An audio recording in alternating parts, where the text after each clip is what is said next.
நமக்காக திருப்பின் வாசலில் நிற்கிற இவர்களும் நம்மை போல மானிடர்கள் தான். அவர்களுக்கும் நம்மை போல கவலை, கஷ்டம், கண்ணீர், வேதனை, பலவீனம், வியாதி போன்ற பல காரியங்கள் மத்தியில் தான் தேவனுடைய ஊழியத்தை செய்கிறார்கள். நமக்காகவும் நம்முடைய தனிப்பட்ட ஜீவியத்திற்காகவும் இரவு பகல் பாராத ஊழியம் செய்யும் இவர்களுக்காக ஜெபிப்பது நம்முடைய கடமையாக இருக்கிறது. நாம் செய்யும் ஸ்தோத்திரமும் ஜெபமும் அவர்களுக்கு கோட்டையும் அரணம் தீர்வுமாக இருக்கிறது.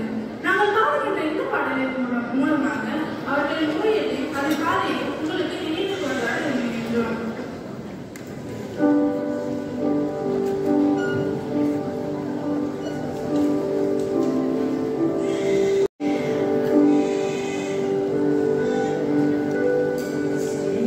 Dale,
சமயத்திலும் சகல விதமான வேண்டுதலோடும் விண்ணப்பத்தோடும் ஆவியினாலே ஜெபம் பண்ணி அதன் பொருட்டு மிகுந்த மன உறுதியோடும் சகல பரிசுத்தவான்களுக்காகவும் பண்ணும் வேண்டுதலோடும் விருத்தி கொண்டிருங்கள்.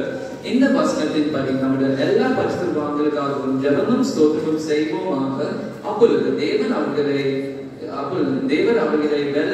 ஊழியர் செய்ய பலப்படுத்துவார். உங்கள் கைகளில் உள்ள எல்லா பரிசுத்தவான்களின் பேர்கள் கொடுக்கப்பட்டிருக்கிறது. இவர்களுக்காக தினமும் ஜெபமும் ஸ்தோத்திரமும் செய்வோமாக.